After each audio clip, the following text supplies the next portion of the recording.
Bang! Bang! Zoom! Walt, everyone in the laser tag arena knows where you are when you make those stupid sounds. Are you trying to lose us the match? I want to win that pizza voucher. I'm just trying to get in character. Do you need one to play laser tag? Oh man, there's people everywhere. We have to get out of here. I'm a space pirate with a heart of gold. Yeah! Walt, come on, we gotta get out of here. No, I'm a robot trombone with a golden harp. Yeah! Walt, not everything has to be an opportunity for you to get in character and act like a weirdo. I know you love acting and improv and all that stuff, but we are in the middle of an imaginary war zone here, soldier. Imagine yourself as someone that actually knows how to win a laser tag tournament so we can get that pizza voucher. I am starving. I just want to be a silly little man. What if I'm the king of the domain and I'm protecting my kingdom? My laser kingdom, hey? I could be good at laser tag that way. Fine, yeah, sure, that'll do. Now, let's run together, okay? I'll play properly so you don't lose us the match, and you can do your character thing and scream like a maniac. We just have to keep moving so they don't find us. Now, pick up your gun. Wait, you guys have guns? Why have I been carrying around this laser cannon then? Well, that's a printer.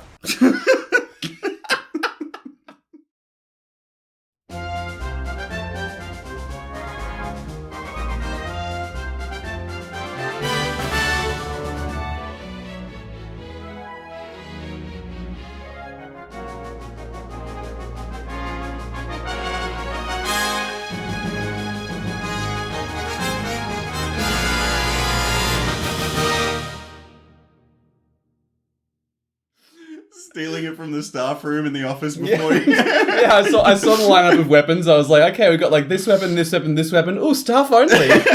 Straight on through there. Next round, you like pick up a keyboard and just... Welcome to the Get Commanded podcast by the Greensboro Commander community. It's the GCP by the GCC and POG, Palms Off Gaming, sponsor of this podcast. We're all uniting forces to help you to have better games of Commander.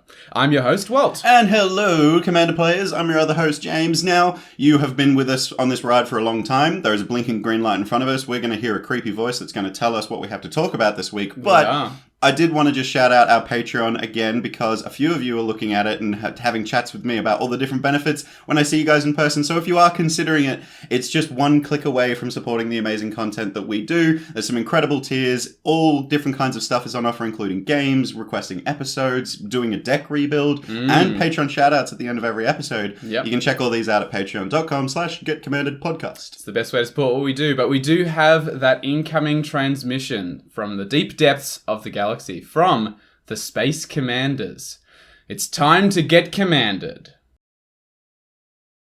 The Commander is an essential part of every Elder Dragon Highlander deck, but some decks require that this Commander remains on the battlefield in order for the remainder of the deck to function. More consistent and varied games may be available to you if you avoid constructing a glass cannon.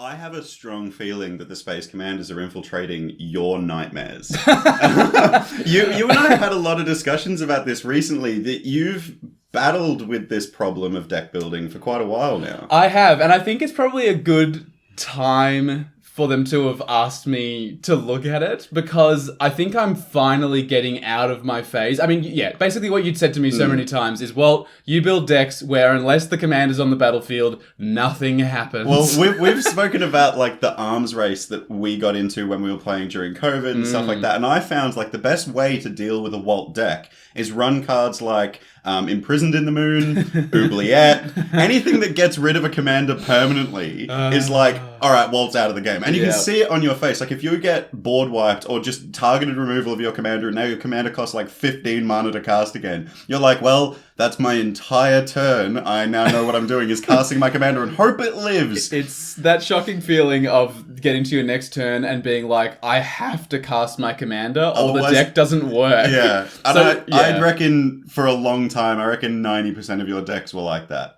Yeah, I think I probably agree. I think I think those are a lot of the decks that I've now disassembled, and I've built some new decks. So maybe this is the best time for me to have a look at it, because I can talk about what I've done differently. Well, look, I'm happy for you to take charge in this episode, because I'm now thinking of the decks you've just recently disassembled, and I agree. Yeah. I strongly agree. For sure. Well, I guess the first thing we should talk about is those words they used at the very end of the transmission there, which was glass cannon. This will be familiar to a lot of us who play a lot of games. This is a very, very common gaming term. And also probably just generally, but definitely in games, and especially first-person shooter games. So I'd actually like to take us back to Star Wars Battlefront 2015, not 2005 or whenever that one first came out.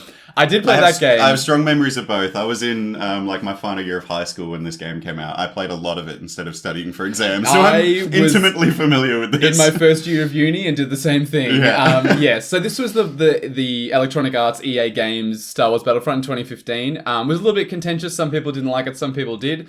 Especially towards the end of its life, it was a much, much better game. Partly because spoiler alert, Walt and I love this game. Yeah, absolutely loved it. And also the sequel that came out a few years later as well. I played a lot of that game too. But this game was it was sort of lukewarm on release, but then they released a bunch of DLCs that actually made it a lot more popular, and a lot of people were like, okay, this game feels complete now. And part of one of those DLCs, the first DLC, actually, the Outer Rim DLC, was a character called Greedo. Oh, I now see where you're going with this story. Glass cannon, I'm with you. Okay, yeah. So Greedo, for the uninitiated, is the bounty hunter from the first Star Wars film, and by that I mean Episode 4, A New Hope. The bounty hunter that Han Solo shoots dead in... First, by the way. Yeah.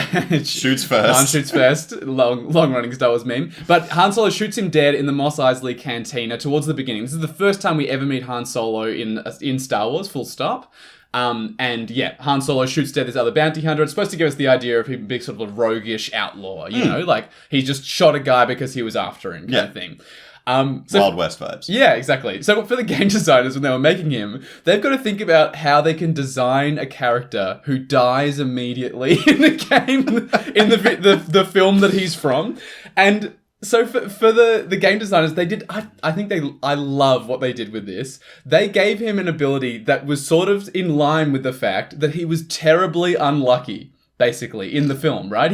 He died immediately before he had the chance to do anything. So how do you, bring a down on his luck bounty hunter to life in the films? Well, you give him no health, no defensive abilities whatsoever.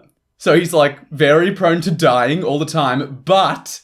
he has an ability called confidence. It's literally called confidence. This is definitely cowboy vibe. Absolutely. No armor, but swanning in with arms out wide. I'm ready for you. So basically, he had this meter that would sort of run alongside his other abilities. And the more damage he dealt in combat, didn't matter how he was dealing the damage, the more powerful his abilities became, including his blaster. His blaster would actually deal more damage. Because that's logical. That's how guns work. I mean, maybe not so much. But look, it was pretty cool. So basically his blaster, by default, was pretty bad. I think it's called the DT-12 or something. It's like one of the regular ones you can just put on an average soldier in Battlefront. You can just make your regular class like that. Yes. So and that was exactly what it was at the base level. It was just like a regular blaster. Didn't do much damage. Was pretty bad, really. But as his confidence boosted, his blaster got way and way more powerful to the extent where he could at his maximum amount of confidence, he could basically one or two shot other heroes, like Jedi on the other team. If he was at maximum confidence, he would be 1-2, you're dead, kind of thing. I think this is an absolute flavor win. Firstly, for the design, of the character, as a character being, he got shot, died immediately, but he's a very strong bounty hunter because he's in Jabba's group and clan, and he's clearly got a lot of kills under his name. He's very well respected. Yep. So he's clearly a confident dude. It's just Han was quicker. Yeah, straight up. So the other thing that was scale with his confidence was his grenade. So that was one of his main abilities. Yeah. He had like a gas grenade to start with. Yeah, it was deoxys gas, which is just like toxic gas in the Star Wars universe. So that was his default grenade. So again, no confidence as to what that's doing. It was okay, like it wasn't terrible, but it wasn't ideal. As it leveled up, it became a thermal detonator. So this is the sort of just like frag grenade of the Star Wars universe. Like it has a timer, it blows up. That's it. Then it became an impact grenade. So this is what it sounds like. You throw it, it blows up on impact. So this could one-shot someone a lot of the time. And then it became a thermal imploder, which was this massive and very satisfying sound design, by the way. Grenade. Yeah, it goes sort of... Yeah, exactly like that. Watch Mandalorian for the sound of that. Oh, that so good. Not quite like Jango Fett's ship level. That's that was next level. I think it's called like a sonic imploder. That one. That one is really, really. It's like cool. a sonic boom when a jet plane. Yeah, goes through. It's really, really cool. But it's a similar amount of satisfaction for sure. I remember Greedo in like this game, and I remember it was like you only could pilot Greedo if you were really, really good at playing him. Because like anyone that was like a novice at piloting Greedo died immediately. Well, but if you could actually get his confidence levels up, one-shotting people with grenades from like across the map, so good. Yeah, you have to be really cautious right at the bat because you knew he would just die if you weren't careful. So you had to pick off weak enemies like early, which was also kind of flavorful for a bit of a coward of a bounty hunter. Like he's sort of a bit like, reserved and stuff. So yeah, basically he was very, very prone to dying, but if he survived and dealt a bunch of damage, he would almost always wreck the entire team. I used to play in Star Wars Battlefront 2015. There was a game mode called like Hero Assault or like Hero Battle or something. Oh, where you can pick each. Yeah, it's like 4 heroes v 4 heroes. Yeah. So you only play the hero. So basically the like Jedi and bounty hunters and stuff were like basically like super.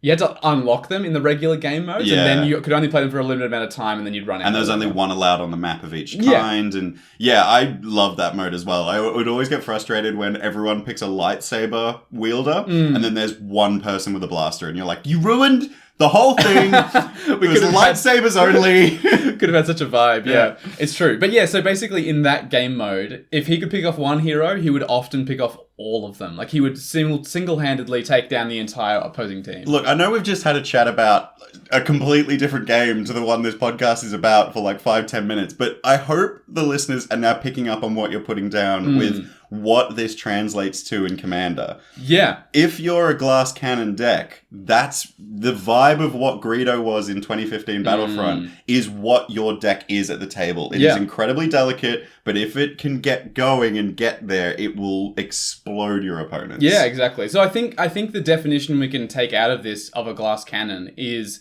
a powerful weapon for dealing damage, but one that's very sensitive to interference. Yeah, it is a glass cannon. It's a cannon. It can blow you up, but it's made of glass. You throw a rock at it and down it goes. Exactly. I would like to take one final thing away from this Greedo thing here, which was actually what happened online when Greedo was released. So basically, I was on the big Star Wars Battlefront subreddit of Reddit. And of course you are, because you never play a game just for enjoyment. You have to be like, in the game. The community. A spike on every level. Straight up. And basically what happened is when he was released, there were so many clips of Greedo, basically clips of someone playing Greedo taking down like 10 people. And people were like, oh my god, this guy's amazing. I love Greedo. This is so cool. All those clips stopped getting bunches of upvotes because everyone knew he could do it.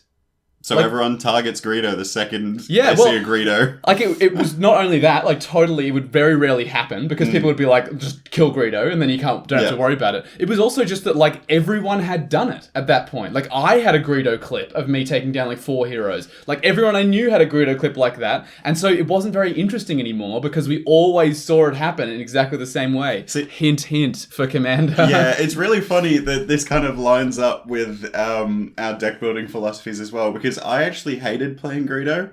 I could never get... Maybe I was playing Greedo too late after, like, maybe if I played Greedo when he originally came out, I could have been a better pilot for him, like playing him, like getting the confidence level up. Yeah. But now, when everyone started realizing you just kill Greedo on sight, you just have to hit him, everyone gang up, or otherwise he's going to be too powerful. Yeah, I sucked. Yeah. I think I got like the impact detonator once. Yeah. And like one shotted like a baby one hero, but that was it. People knew you just got to kill him straight away, and that's again similar to Commander as well. So should we should turn our focus back to Commander now? It was a long tangent for sure. And that was the Get Commanded Battlefront podcast. I hope you enjoyed. So yeah, like you were saying, Glass Cannon and Commander is basically a commander that makes the entire deck work, but the deck sort of shatters. Glass Cannon, if the commander is removed. It doesn't really work. And like we were talking about earlier, I have built many commander decks like this, and I've recently disassembled a few of them. I'd like to use 2 of them as specific examples for this episode. Sure. Tygam Ojutai Master is one. I was quite sad to see this one go, but really? Yeah, it was a Spellslinger deck, so I was enjoying it. Yes, it was. So basically, Tygam Ojutai Master is a 3/4, and when he attacks, until end of turn, when you cast an instant or sorcery spell from your hand, it gains rebound. So it goes into exile, and in your upkeep, you cast it again for free. So, like, the whole point of this commander is, like, doubling the value of your spells. Yeah. So it's times-2ing everything. Even, like, a Preordain, scry 2, draw a card, doing that twice for 1 blue mana. So much value. So much. And so you see so many cards as well. Yeah. But yeah, you could do some really disgusting things with, like, a removal extra spell. Turns. It can be really good. Removal spells are also really, really good in a deck like this. But yeah, basically once it got started, like once he was attacking and we had the rebound triggers happening. Well, once there was a couple of spells in the rebound zone, like when it was in exile, ready to be rebounded on that next turn, you're like, okay, there's a lot of Magecraft stuff on the battlefield, and Walt's about to get all this value for free. Yeah. I don't know what to do here. Yeah, it was really difficult to stop once it got going. And the other deck I just assembled recently that was sort of similar was Sisay Witherlight Captain. Tutor in the command zone in 5 colors. Yeah. Fun. Yeah. So Sisay's a 3 mana, I think she's a 2/2, but she gets +1/+1 for each color among other permanents you control. So if you've got a black permanent and a red permanent, then she gets +2/+2, and etc. And you can pay Wooburg, so white, blue, black, red, green, and you can search your library for a legendary permanent card with mana value less than her power and put it on the battlefield, straight up. Yeah, it's really powerful. It is. And there's a bunch of different ways you can build this. Some people build it as like Super Friends. You went down the Shrines route, which was really cool way to build it. And like since then, like, Go Shintai is now just an objectively better commander to play. Yeah. But I really liked how this deck worked. It was like, it was so consistent in what it was looking for. Yeah. Got the colors up really quickly because a lot of the shrines are pretty cheap, so you can tutor them out pretty quickly. Yeah. Then get the power up and then get the Sanctum of All, and it was pretty good. Yeah, Sanctum of All was the win con for sure. So that one doubles your shrine triggers once you got 6 or more. But yeah, it was a really fun deck to build because you have to build like a legendary curve, and they have to be different colors as well. Like, you actually can't build it as like a 3-color shrines deck. You have to have the 5 colors because you got to get enough power on Sisay that you can then shoot a Sanctum of All. So it was really cool. But yeah, Sisay had to be on the battlefield. I had to have the other legendary permanents, and then I had to have Wooburg before the deck even really started to work. Yeah, I think there was a couple of times where, Sisay was either removed or couldn't be activated was one game that I specifically remember. Someone had like a stacks effect, something like that, and you were just like casting one spell from your hand because you could afford it in your hand. You weren't like actually playing the deck how it wanted to play. No, it's literally like, what do I even have? Yeah, exactly. Yeah. So those are sort of glass cannons, I think. What do the Space Commanders think we would find if we moved away from the glass cannon? Well, the words they used were consistent and varied games, which is interesting because it's sort of, that sounds a bit like a contradiction, don't you think? Well, I mean, consistent means the same. Variation is different. Yes. So yes, it is a bit of a It's a bit of a dichotomy, contradiction. yeah. So I think what they mean by this is, so the way we've heard these terms talked about in the past, we talked about both of these terms before on the podcast a few times. Consistency is usually something we associate with powerful cards that always work.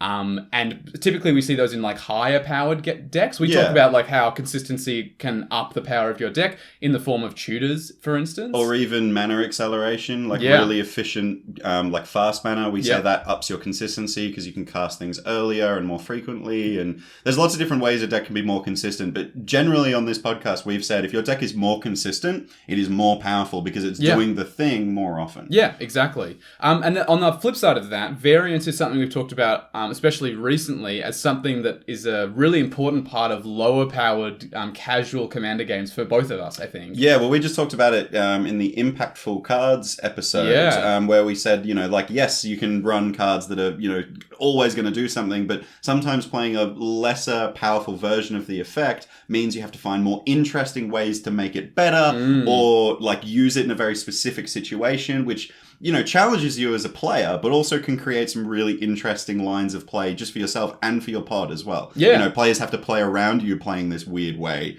to find their own weird way to contradict what you're doing. Yeah, we love variance is the takeaway there for sure. It's fun, what we refer to. It definitely is fun. But I think the key thing here is usually we have described things as being either consistent or varied, but not both. We even have contrasted these two things. When we did the card draw versus tutors episode, we literally were talking about how playing card draw instead of tutors could up your variance and lower your consistency, which could be a good thing for certain power levels. But it's interesting, when if you think back to the card draw versus tutor episode, we said when you take out tutors, you have to put in more card draw to keep your deck going consistently. If you take out all the tutors but don't increase your card draw, it's going to be way less consistent. Yeah. But if you up that card draw to counteract removing the tutors, you are going to have a more consistent deck. So yeah, by increasing your card draw and taking out tutors, you're making a more consistent but more varied deck. Yeah, basically this dichotomy is not such a dichotomy, basically, is the takeaway. So in terms of the glass cannon,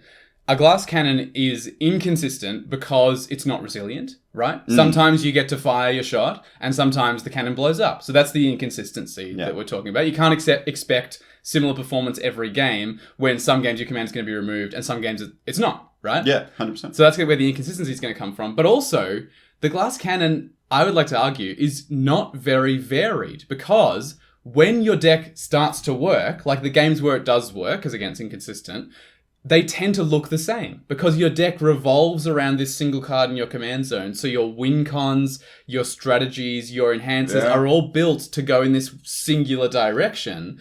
So yeah, kind of a glass cannon deck is both inconsistent and also not very varied. And that's kind of the worst of both worlds, right? Yes, I think this is a really interesting, kind of...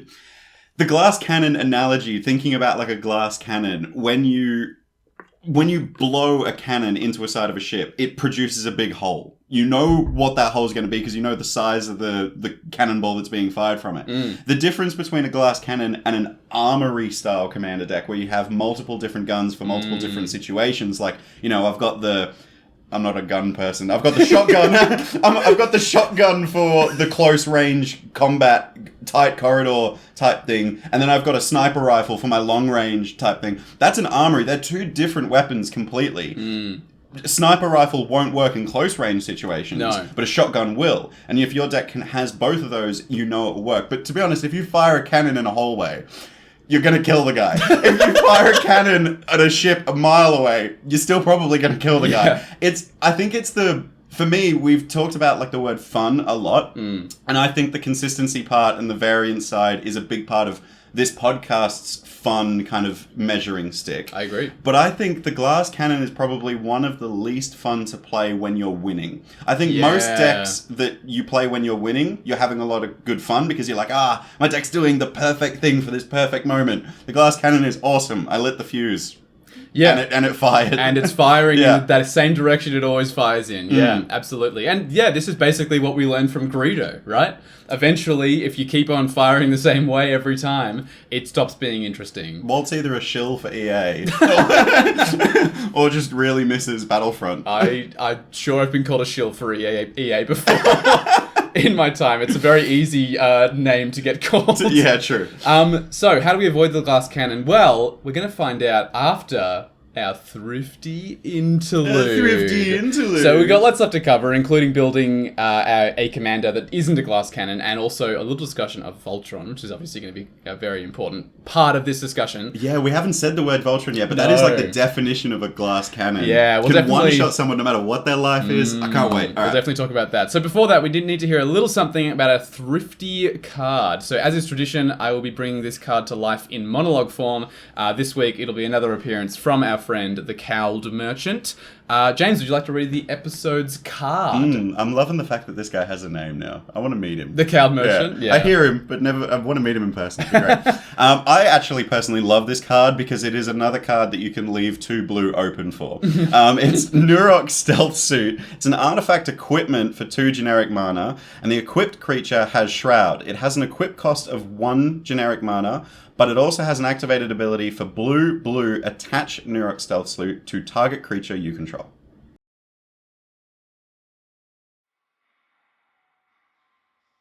We're being a little bit sneaky today. Just quietly in my slippery, quiet suit. It's very quiet and shiny and reflective to keep us hidden. What will we do with this abundance of silence? Why, we'll do whatever we want! Oh, excuse me, I forgot. We need to speak quietly, or the little gremlins will get us. Perhaps even a troll, or a bat, or my sister. Tonight, in my silver sneaking suit, I'll be stealing candy from a baby, because I want to know what all the fuss is about. How about a bit of shushy? That's what my parents said to me every night. And every night I'd tell them, my parents died years ago. Get out of here, you stupid ghosts! Get budgeted!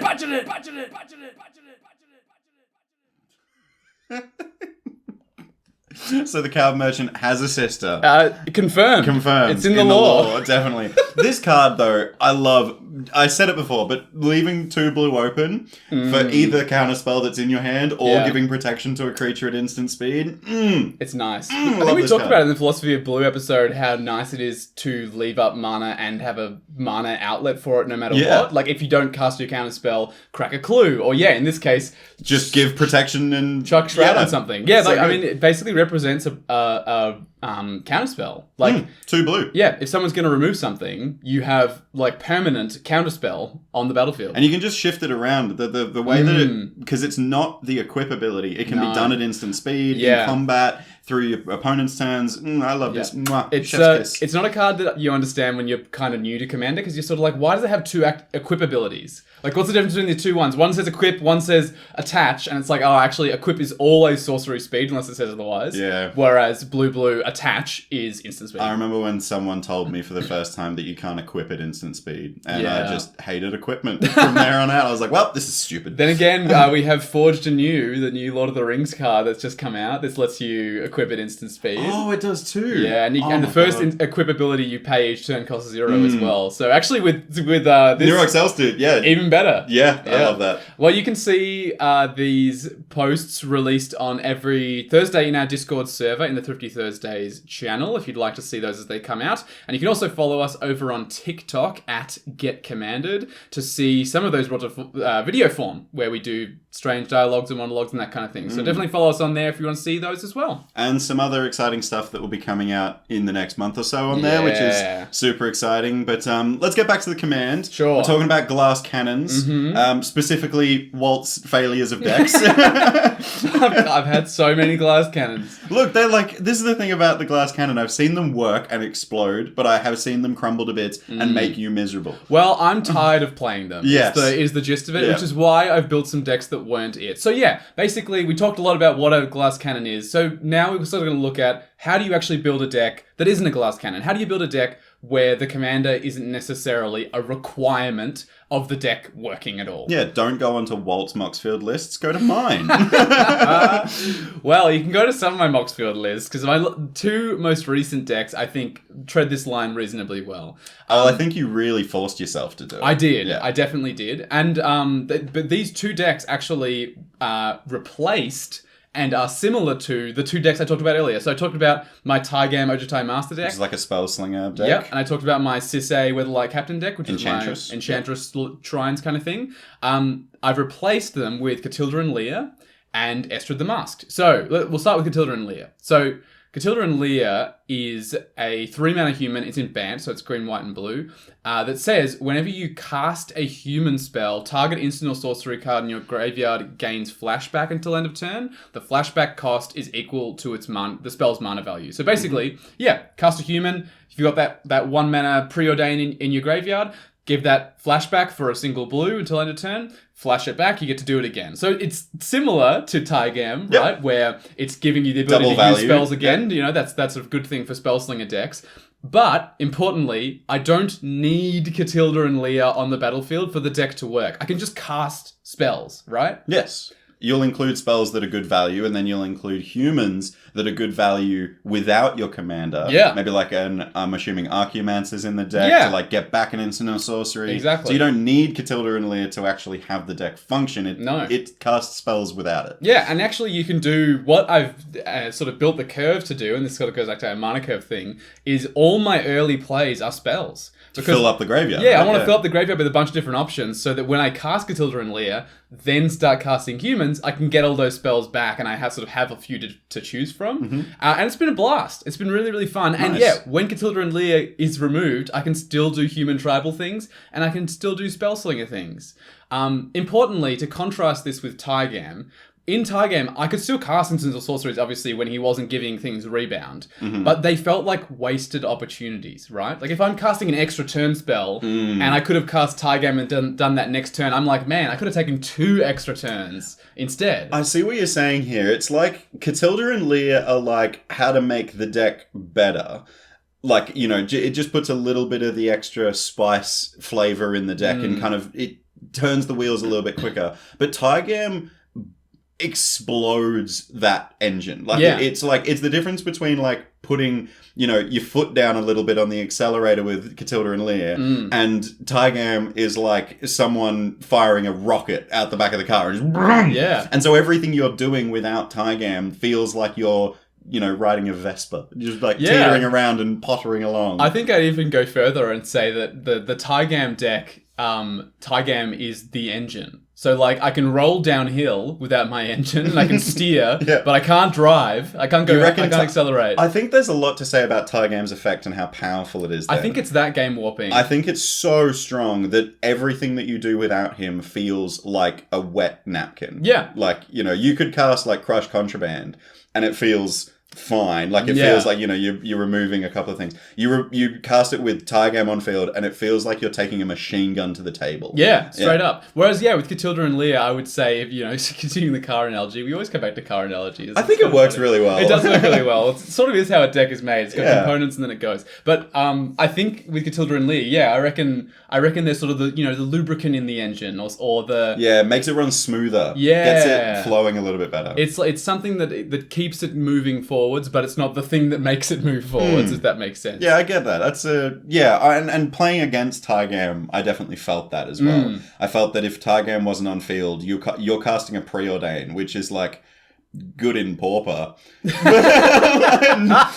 Commander on turn 6, a Preordain is on pretty its own, sad, not actually. So good. Yeah, it's true. And think about as well how much more varied, this was the word that the Space Commanders used, how much more varied the Catilda and Leah games will be in terms of what my strategy can look like. Like, I can do human things, I can do spell things, I can cast things with flashback, I can, like, there's so many options available to me. Are you considering Horn of Gondor from the new Lord of the Rings set? The one that... I did think about Horn of Gondor. The funny thing is, human tokens aren't that good in the deck because you want to be casting humans. Yeah, it doesn't trigger the commander. Yeah. Right? Whereas there's actually a spell from the Lord of the Rings set that's a human, and it says whenever a human enters the battlefield under your control, tap target creature an opponent controls, and in your upkeep make a 1/1 human.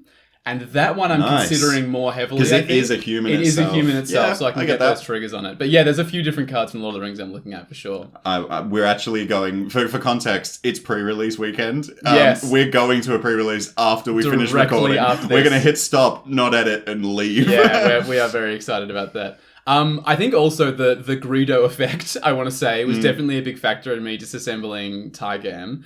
I felt like it always played the same. You talked before about how you were sad to see the deck go because it was Spellslinger, but would you agree with me that, like, in terms of the direction the deck would go in, it was pretty much the same every time? It was the exact same every time. The reason I think I was sad to see it go was because it's a type of deck that I've not seen you play before. This, like, you know, storming out, having a bunch of cast triggers, keeping on top of all your triggers in that way.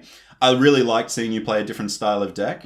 However, on the flip side of that, I think the deck was so linear that it was like watching you Yeah, it was like, I'm going to face my fears and bungee jump. And now I've done it once. I'm going to bungee jump every day for the rest of my life. Yeah. I'm assuming by the 100th bungee jump, you're like, like, it's not as entertaining. No fear here anymore. Yeah, exactly. Yeah, for sure. So the point here that I want to take away from turning Tygame into Clotilda and Leah is to build a deck where the commander isn't essential to the deck functioning. So instead, your commander makes the deck slightly better. And again, this is just a guide. Like, you can build glass cannons, but know what you're doing when you build one. And also, I'm going to argue that the options you have and the decks that you'll stick around with a lot longer are the ones where you have lots of different options. Well, we've talked about this in the deck building episode where we talk about, think of the role that your commander's playing. Yeah. Is it the enhancer of the deck, or is it going to like grease the wheels, or is it going to be the win con? Is it like Kamal Heart of Krosa, for example, is like, I'm going to cast this at the very end of the game. Yeah, that'll win the game. Yeah, but I'm never casting it in the middle of the game. No, the rest of the game will be about other stuff until I get to Kamal. But for example, if you're playing like a Miram deck, that dragon, the team of dragon that doubles all of your dragons. Oh, yeah, you make token copies of dragons, yeah. That's a similar thing to Tygame, right? It's like, if I don't have Miram on the battlefield, every dragon I cast is a waste just a dragon. It's just one dragon. It's true, yeah. And I think you could contrast a commander like Miram with like Prosper Tomebound, which is like, it's still like, it makes the deck go. And you want it on the battlefield for sure. You want it on the battlefield, but like a Prosper deck without Prosper can do okay. Like, it's usually going to do treasure things, or it's going to do casting from exile things. Like, you can still make the wheels turn. It just doesn't go quite as fast, but it's not essential like Miram. And I think there's like, for example, in Prosper Tomebound, there's a lot of cards in your deck, like, for example, Zorn. Yeah. If you're going down that treasure route, Zorn's not your commander, but getting Zorn out on the battlefield, that increases the speed of things. If you're doing, like the casting from exile style of Prosper Tomebound deck, if you're getting like a Wild Magic Mage, is it Wild Magic Mage? The one that says, the first spell you cast from exile each turn has Cascade. I know the one you're talking about. Yeah, it's from the D&D set. Yeah, I played in my deck. I forget what it's called. It's Wild Magic Sorcerer. Sorcerer, that's the one. Yeah, but like, if you get him on the battlefield, you're like, oh, sweet. Like, now my deck's being greased with this uncommon or like rare non-legendary creature. So like, I hope you're getting the idea that like the commander shouldn't be the thing that is the only thing that makes you do the thing. Yes. Yeah. There is other ways to do the thing. Yeah.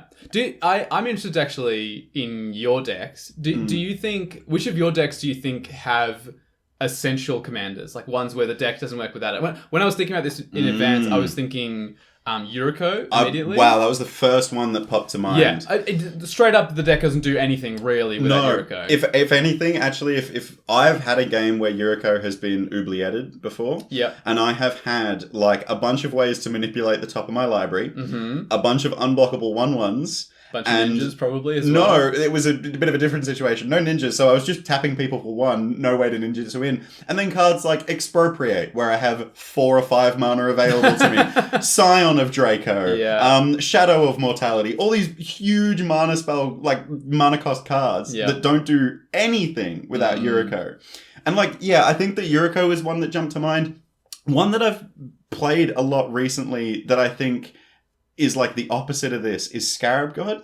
I played Scarab God recently where like Scarab God's incredible, and once it's down it can do some really amazing things with the graveyard and has a kind of win con staple to it of killing people in the upkeep triggers with how many zombies you control. But the deck doesn't need Scarab God to function.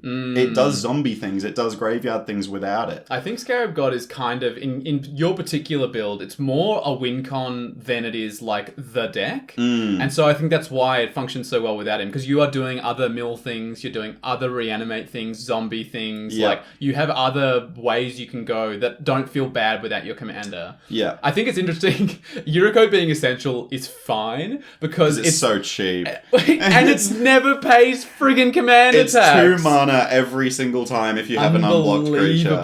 It's really good. I think, thinking of other decks that are in this vein of like, that are the thing that gets the wheels turning. We've talked about my Tornos deck a lot recently. Yeah. I think Tornos is one of those types of commanders, specifically the way I've built my Tornos deck, because I've built a really weird, very slow, very bad sub-theme of charge counters. I love it though. I really enjoy watching you play this deck. I think it's quintessential James. It is, and it's definitely trying to do something that should be bad, but making it really good. Yes. But in saying that, the only way to make these charge counters good is by copying the ability with Tornos. So you need Tornos out. I need Tornos out. Yeah. So, look, and he's not too bad because he is only 2 mana to cast. He also comes in with haste as well, so I can choose the right moment to bring him in, which is kind of nice. But yeah, without Tornos, I've had Tornos removed a couple of times and he's 6 to cast or 8 to cast, whatever. I'm like, I'm not going to spend my entire turn to cast this commander because it'll get removed or it will die. But everything on my board is really bad without copying it. I have, for example, Golden Urn, for example. I could tap and sacrifice it to gain 6 life, but it would have been 12 with Tornos. Or Lux Cannon. I could tap that 3 times to get a counter on it to blow up 1 target permanent. Yeah, not so good. No, it's terrible, actually. It's actually woeful. The whole reason of the sub-theme being it's bad charge counters means that it's good when Tornos is down. Yeah, for sure. So it is a bit of a glass cannon in that effect. Yeah. I think, I don't want people to leave and think you can't build essential decks with a commander is essential. You just got to know what kind of deck you're building when you build one. And you have to be prepared to play it too. Yeah, and I think at the very least, don't build only decks like that. Because you will have a lot of fun if you build decks where it's not. As we'll discuss some more as well. So the other one of the decks that I replaced was my Sisay with Captain deck. I replaced it with Estrad the Masked. Your first Planeswalker commander. Yeah, it was a good milestone. I actually specifically went out of my way to build a Planeswalker. I hadn't done it before. So this is from a precon from a couple of years ago, maybe 3 or 4 now. Basically, it's a 4-mana Planeswalker. It's Bant. I'm going to guess the text here. I don't have it in front of me. But it's has an uptick ability to untap each enchanted permanent you control. Has a downtick to basically create a totem armor token on something. So this is that aura that when a creature that has this aura on it dies, you can sack the aura instead. It's called a mask, but it's basically a totem armor token. Or its ultimate is you mill 10 and then you return all non-aura enchantments to the battlefield, and then you do the same for aura cards. You were so close. It was the top 7. Top 7, that's right. You're so close. I'm thinking of Breach the Multiverse. It's been on my mind recently. Yeah. And she comes in with 3 loyalty. Yeah. As well. And the ultimate's 7 or something, very high. Next 7. Very hard to get to. But so it's mostly not doing that. So basically, the way that I built the deck, there's a load of land auras on there, so that you can basically use Estrad to ramp. You can cast Estrad, untap all your enchanted permanents, tap them again because the lands are enchanted. That's a lot of mana as It's well. When really you do cool. a Utopia Sprawl or something like that. Yeah. You're doubling. Yeah, that's really cool. It's really, really fun. And then the totem armor is obviously gonna protect stuff, which it does reasonably well. But otherwise, mostly this is just enhancing my gameplay, right? None of these things are so busted on their own that the deck could be built around them, really. And that's actually what I wanted. The interesting thing is, in Bant for Enchantress, there is a plethora of commanders that could be objectively stronger in the command zone than Estrad. Yet you've chosen Estrad specifically so you can put those really powerful alternative legendary creatures in the 99, and then they kind of function as an enhancer in the deck, make it really strong. But Estrad's in there to kind of push forward the deck a little bit, help you along. And she's only 4 mana as well, which I actually think is a really good rate for what her effect is. It definitely is. And Planeswalkers are great because they give you options as well, so they're good at different times in the game. But yeah, if you contrast this with Sisay, which was that tutor in the command zone, that literally repeatable shooter, you find your synergy pieces immediately because you have the ability to just pull them out and get them, right? Yeah. Whereas with Estrad, I actually had to build synergy into the 99 cards that form the rest of the deck, right? Yeah. I have to be able to rely on the cards that are just in my deck to find synergy with each other. So actually, I had to build it was quite careful. I had to carefully construct the deck. It's not like most decks where you can sort of go, card draw, my commander does that. I don't really need to include very much of that. Or ramp, my commander does that. Don't need much of that. Where you can sort of remove cards from your deck and make room for other things. Couldn't really do that with Estrad. Yeah, I think Planeswalkers, a lot of the Planeswalkers that can be your commanders that I'm thinking of now are actually a really good way to force you to do this. I think because, you have to kind of rely on the 99 a lot more. And the other thing is Planeswalkers and Commander, as we've talked about, are pretty delicate. They're not going to stick around that long. No. So you can't rely on them to build the deck around. Yeah. Yeah, and it's really hard to protect a planeswalker as well. Yeah. You have to basically block in combat to protect it. You can't give it Swiftfoot boots. No. And give it, or like, just not choose to not block with a creature with your commander. It's a lot more prone to being removed. So I think this forces you to put the synergy in the 99, not in the command zone. Yeah, exactly. So yeah, basically the things I focused on having lots of in the 99 were Enchantress effects. So these are like the cast an enchantment, draw a card style things. Mesa Enchantress, Citizen's Champion, a billion others. Wanted to make sure I had the ability to draw lots of cards. I had to make sure I had plenty of win cons, because the commander doesn't really do that unless I ultimate, and that's not something you should rely on in commander with planeswalkers. So Sigil of the Empty Throne. That's sick. That creates 4/4 angels, right? It does when you cast the enchantments. Archon of Sun's Grace. This is the same but makes 2/2 Pegasus with lifelink. But it's Constellation, so it's an ETB trigger from the enchantments, but similar. Heavenly Blade Master is one. Have you seen this card before? No, I don't think I have. It's a 6-mana creature. When it enters the battlefield, you can attach any number of auras and equipment to it. Could you slide all of your masks onto it? I could. That's pretty funny. And then it says creatures you control, maybe other creatures you control, get +1/+1 for each aura and equipment on Heavenly Blade Master.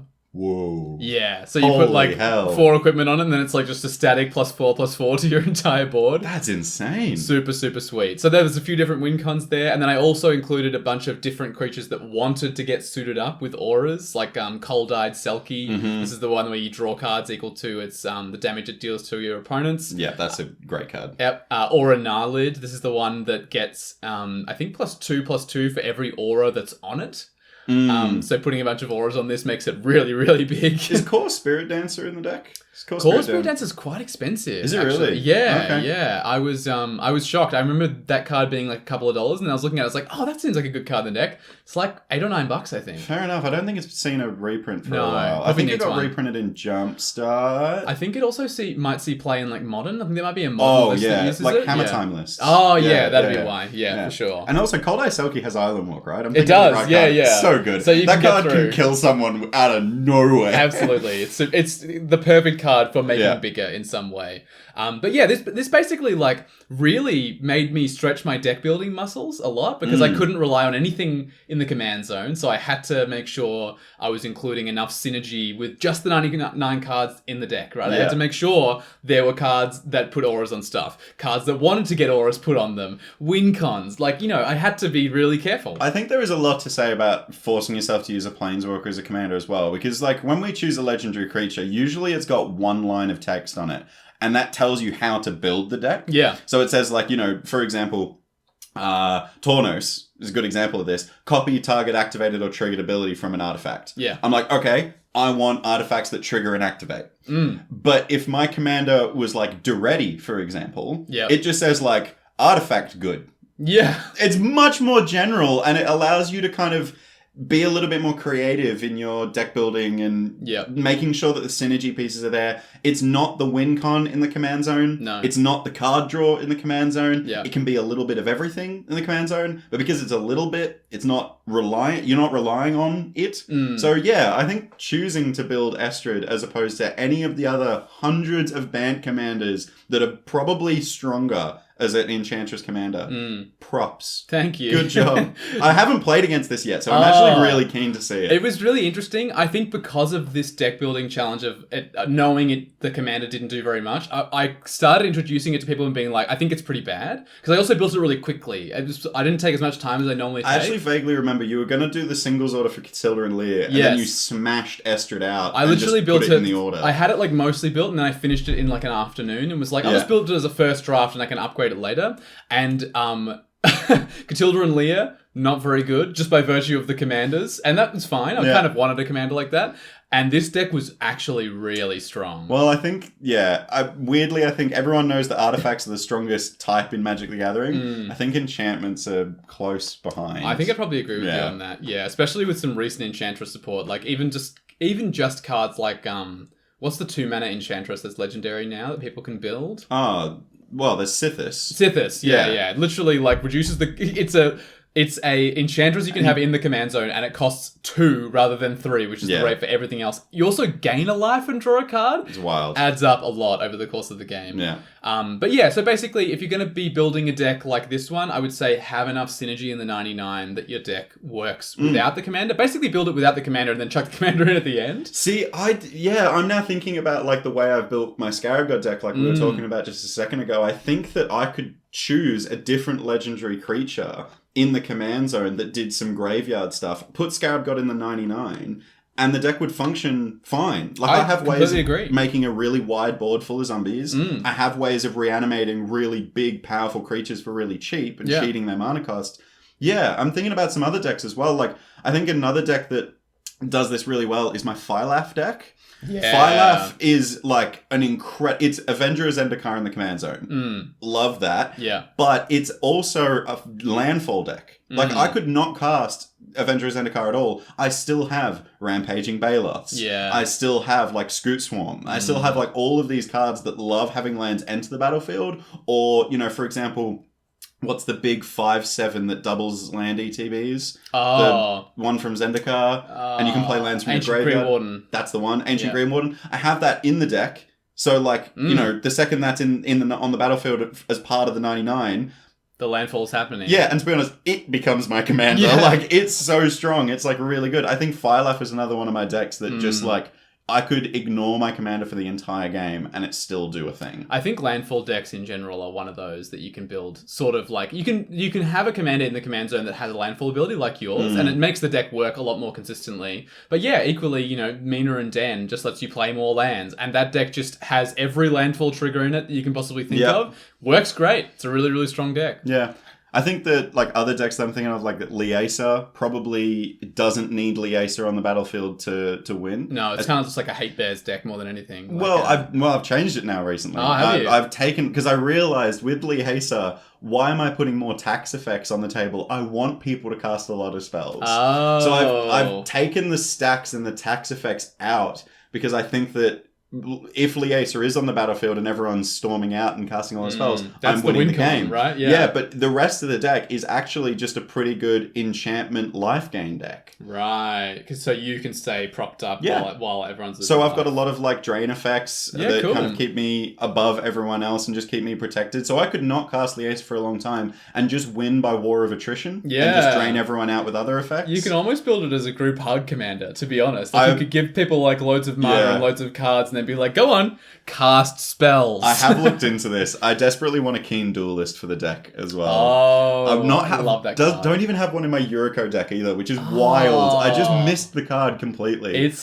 a Precon commander card, so I don't blame you for missing it. But yeah, this is the Bob. So, you know, you reveal the top card of your library, you lose life equal to its mana value. Except you do it with an opponent, and you lose life equal to their card, and they lose life equal to your card. So in your Eurocode deck, I could dome someone for 16 with Draco, which would be a lot of fun. Lovely, a lot of fun. So the last chunk of this episode is what about Voltron? Yeah, this is the glass cannon archetype. Yeah, and speaking about essential decks in the essential commanders, like your Voltron deck, typically the commander is the win con, so it's essential. You're not building Valduk with the 99 in mind. No, you're building it to be like, I'm casting this, I'm swinging, I'm killing. Yes, but is there a way that we can take some of this philosophy of not relying solely on the commander into our approach of building Voltron? I think there is. And I'd like to point to another deck I built recently. I talk about this one a lot in the podcast. My Mowu Loyal Companion deck. Wow, what deck is this? Is this like a white-blue deck, Walt? I've not heard of Mowu before. It's green. Is it a cat deck? It's green. It's green. It's like I'm kind of thinking about like how this deck works. It's I've not heard about this at all on this podcast. It's green. My Mowu Loyal Companion deck. If you haven't heard about it before, what are you doing here? Yeah. Go back. No. Well, welcome to the podcast. Yeah. This is clearly the first episode you've listened to.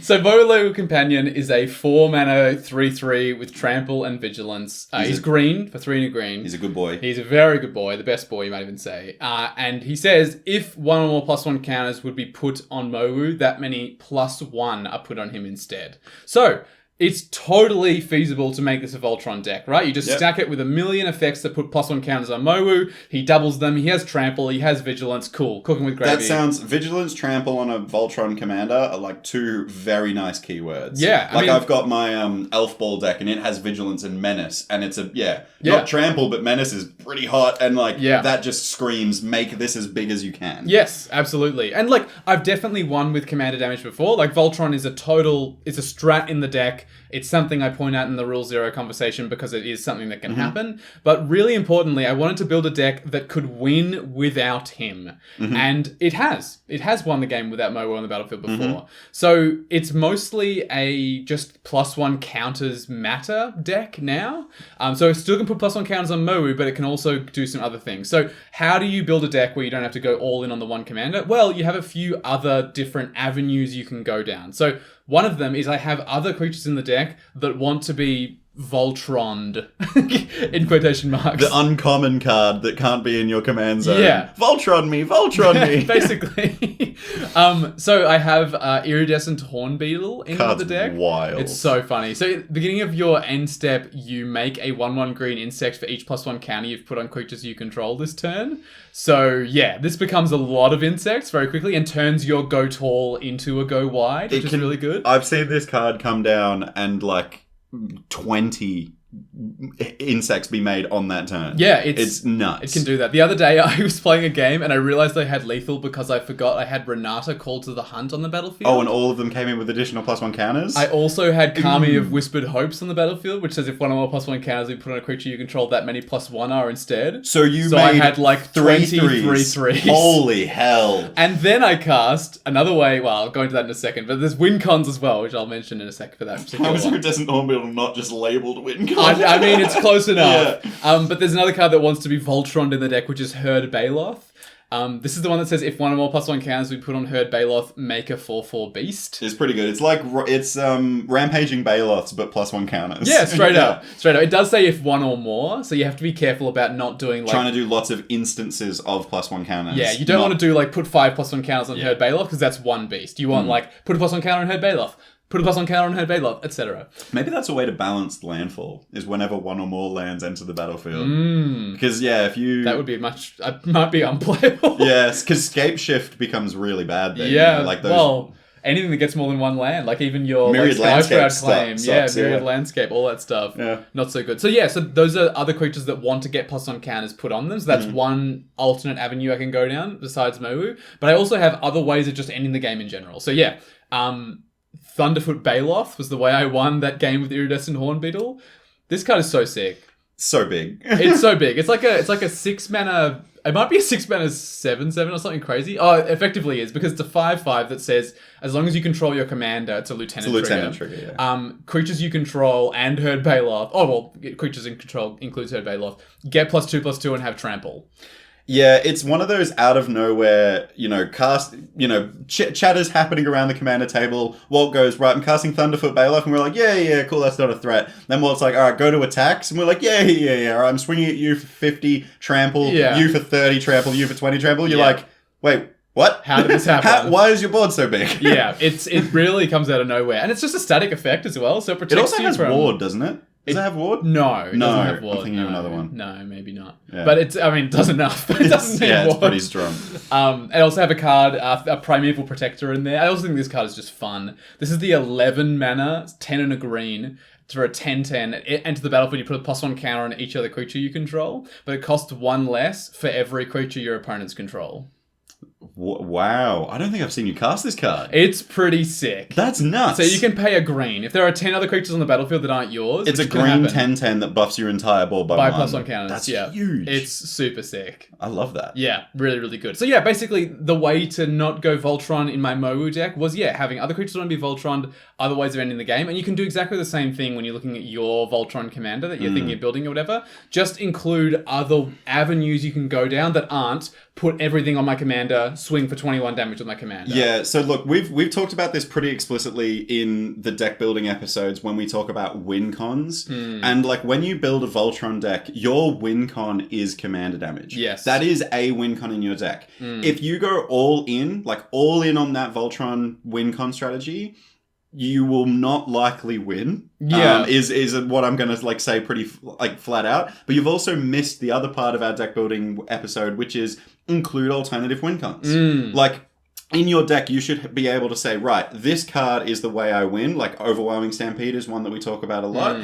But I need another way of winning if, someone's got a Ghostly Prison. Yeah. Now, if someone's got a Ghostly Prison, my Overwhelming Stampede is terrible because I have to pay 2 for each of those attacking creatures now. Yeah. So maybe with a board that's really wide, something like Goblin Bombardment is an incredible way to get around that because you sacrifice all your creatures at the perfect opportune moment and kill someone with direct damage.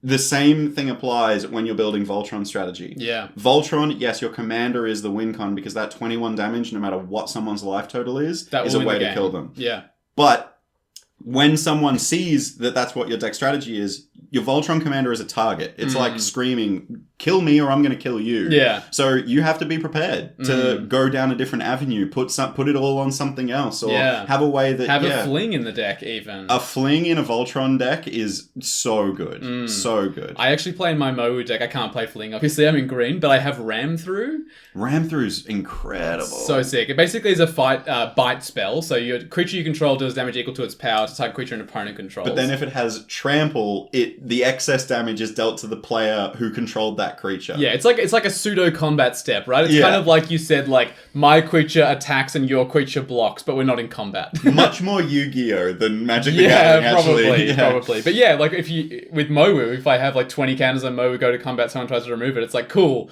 I'm going to fight your 1/1 here and deal 19 damage to you. Yeah, the thing to be aware of, obviously, combat damage is the only way you can get commander damage. Yes. 21 damage dealt this way would not be lethal commander damage. Correct. Yeah. I remember when we were like really new in Commander and we thought that it was 21 damage however it was dealt. Yeah. And my Niv Mizzet Perun deck was just unbeatable. Just wheel one time, just wheel I once. win. Yeah, kill everybody. We used to play a lot of 1v1 Commander at the time as well, and I literally just felt like it was an unwinnable game. Yeah. I was like, cool, if you cast your Commander and draw 21 cards, I lose. I actually remember when you found that rule and you came out of your room and was like, Niv Mizzet's not as good as we think it is. And I was like, blasphemy.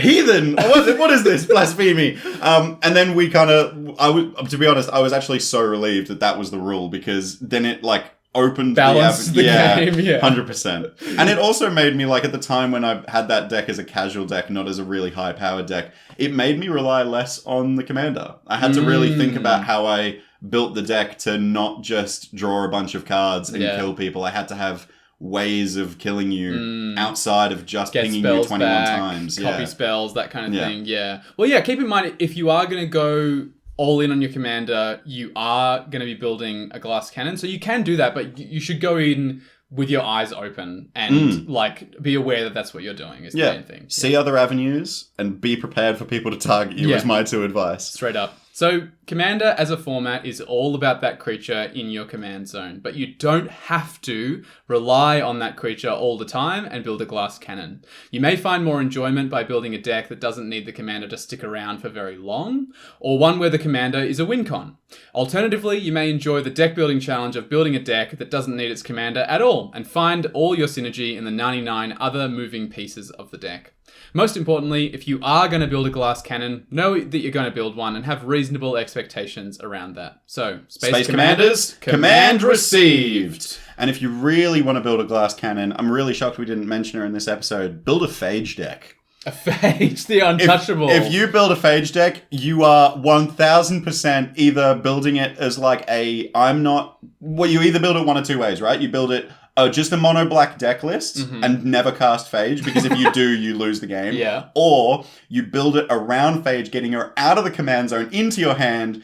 Weird. You have to have Command Beacon. Command Beacon becomes a win con in your deck. No, it becomes the only way. It becomes the key, not a win con. No. It becomes the key to turn that engine on. It doesn't win you the game. It starts nothing. Your journey towards maybe winning the game. Yeah. Wild deck. To the listeners out there, do you feel commanded? What do you think of the glass cannon as an idea? And what has been your experience when you've played decks like that? Yeah, and share us your deck lists as well. I love when, we've done a couple of episodes talking about archetypes of decks. Yeah. And I've gotten a list from someone that's like, hey, you guys were looking at solving a problem. This deck list, I think, solves that problem. I love that. So if you've got a Voltron commander that isn't reliant on the Voltron commander, send us the list. I'm interested. We definitely want to see it. So you can get in touch with us by adding us on Twitter. You can send us an email, or you can join our Discord server. All of these are linked in the show notes. The Discord server is probably the best one to go to because you chat with us and other members of our play group. But also definitely follow us on Twitter to see our thoughts on upcoming cards, sets, events, Magic the Gathering stuff. We're usually pretty active on there, reposting stuff and replying to people. So if you want to see just our general, short-term thoughts on things. I'll give you the credit here. You're on our Twitter quite a lot. Yeah, mostly it's my thoughts, I will say. But, I share a lot of them. And to be honest, I have been scrolling through specifically for Lord of the Rings. I'm so keen for this. If you want to chat with us about Lord of the Rings set, we're going to a pre-release right now. So if you're somehow listening to this live... Get out of my house. Yeah, get out of Walt's house. You're not welcome. But genuinely, I reckon I'll be drafting Lord of the Rings on Arena. So if you guys want to see our thoughts on standard or the limited environment at the moment, jump on Discord, follow us on Twitter. I think it's a really exciting time to play limited and standard. Also, give us a follow on Twitch. We actually did a one-off, I did a one-off stream the other day where I did some limited. And speaking of Lord of the Rings limited, I would be totally open to doing a Lord of the Rings draft and just geeking out about all the things I love about Lord of the Rings. I'm actually... Okay, this is actually not in our script, to be aware. Do you want to do a team draft? We will stream together, but we'll draft together. Hey, that could be fun. I think that's a great idea, right? All right. Follow us on Twitter. Follow us on Twitch. Yep. We're going to do a stream where me and James draft together. We're going to build a deck. We're going to try and get this episode out relatively soon so we can do this stream together. Yep. That sounds like a great idea. I'm actually so hyped for that. It's going to be such a shit build because I'm going to be like, oh, draft all the Saruman instant spells. You got to do the copy spell thing and you're like, Horn of Gondor. I love it. And look, if you really want to support what Walt and I are doing, yes, following us and engaging with our content is an incredible way to do it. But you can actually support us by going to our Patreon page and giving us some money directly to make what we do even better, getting us better equipment, doing some exciting things in a video format, merch possibly, who knows. Someday, yeah. But we would like to specifically thank our patrons at the end of every episode. So thank you to our patron, Stella Tam, and a very special shout out to Fletcher Cutting for supporting us in the Space Commander tier. Fletch, you're the best. It's true, you are. And also, of course, thanks to Palms Off Gaming, who sponsor this podcast. They make some really fantastic deck boxes, sleeves, binders, other gaming accessories. They also have a podcast themselves you can go and check out. You can see all their stuff that they do over at palmsoffgaming.com.au. Now, as is tradition, Walt, we're going to planeswalk out of Magic the Gathering into somewhere else. What's been going on in the world of Walt? Well, I'd like to do a double planeswalk. Double planeswalk. Special sound effect. Do, do, do, do. Pew, pew. Did you play laser tag this weekend? I did not play laser tag this weekend. Just a strange man. With a big planeswalk out of Magic and then a small planeswalk between these two places. We're planeswalking into music. All right, I'm there. I'm a musician. We're planeswalking first into an EP that some friends of mine released actually recently. They're called the Sleep-Ins. I've been to the Sleep-In show with you. I've met Sean. So these guys are incredible. Writes most of the music. He's a really good friend of mine. But they just released their debut EP. I'm so excited. So they used to be called something different, but they're now just the Sleep-Ins. Yeah. And they released their EP. It's got 4 tracks on it. I've been singing them all the time. They're really, really catchy. They're sort of like a, I think they call themselves like a prog rock, like an alt rock kind of thing. Like indie rock maybe would be an accurate way of describing it. No, I had a chat with the drummer, and prog rock is a very specific genre of rock where the time signatures are warped, or you do interesting stuff. And the drummer is really on board with making it interesting in that backbeat section. Oh, cool. Yeah. When we went to that concert, it was really eye-opening. I was like, oh, bands are still doing this? It's so cool. This is a very 80s kind of thing to try. Yeah, so, cool. Yeah. They're really, really good. I highly recommend checking them out. They're on all the streaming platforms, Bandcamp, all that stuff. Sweet. I'd also like to do a little then small additional Planeswalk. To some of you might remember from Planeswalk ages ago that I was writing some lyrics for my brother who makes music. Yes. So he's Dante called Fierro. Dante Fierro. Is his DJ name. It's not his actual name, but don't look up his actual name. Dante Fierro is what he's called everywhere. I can't say that the song that I wrote lyrics for is released yet. That one's still on the way. Okay. Very sad. But my brother has just released his debut EP. Wow, this is basically a music podcast now. We're shouting out 2 underground musicians. Straight up. Go check them out. Very different to the Sleep-Ins. My brother makes like EDM music, so dance music, very like sort of tropical house pop kind of like thing. Really, really catchy and really like just sort of pleasing to listen to, like very sort of upbeat and Good for a workout. Great for a workout for sure. So his new EP is called Remedy. So you can look him up, Dante Fierro, on Spotify, other streaming platforms. Doesn't have a Bandcamp yet, but I'm begging him to make one because I know I would like to buy his album. I know others would be the same. But yeah, Remedy by Dante Fierro. Go check that one out as well. It's real. I've been listening to it. It's got some really. He did a remix of a song that a vocalist he's worked with released recently, which is kind of cool. A little like collaboration they did. A few other tracks that are just sort of like different iterations of things that he's trying, and he's like production quality because I've been listening the full journey of his music, seeing it evolve and get better and better. He's gotten so much better, specifically at mixing. Like when you listen to this EP now, you're really like, wow, the EQ of like where the bass is, the and sound staging, and like the panning as well, like when stuff's in one ear and not stereo. the other. He's done like a lot of playing with it. He said it's really hard to learn how to like put all the stuff in the right place on the track, but he said he's feeling better about it, and like it's the best music I've heard him make. Amazing. I am so glad we're shouting out specifically like Melbourne artists. I have obviously a very deep love to Melbourne's music scene as being a part of it for a couple of years, and also if I'm going to shout out another album as well, if that's okay. Yeah. Again, very different genre of music, but if you guys want to go listen to Beast by a band called Atriox, this is actually my old band from my early uni days. I think we've talked about Atriox before as well. Yeah, named after the Halo villain. Oh, that's fun. I like that. But they're just released their first EP. They're touring the east coast of Australia in the next couple of months. Cool. You can actually, if you go to the video on YouTube for Move, you will see me and my partner Theo in the background of those videos. Is that video? That's that video. That's we actually super early in your relationship with Theo. Well, that's actually where we kind of started dating. We had a. Okay, this is a little bit of a good story. Sorry to add extra minutes to the podcast, but we actually had a moment in that video where the director came out and asked the extras, we want a couple of people in the background kissing and making out in this video. And I'm just an idiot with a lot of confidence. I was like, I'll do it.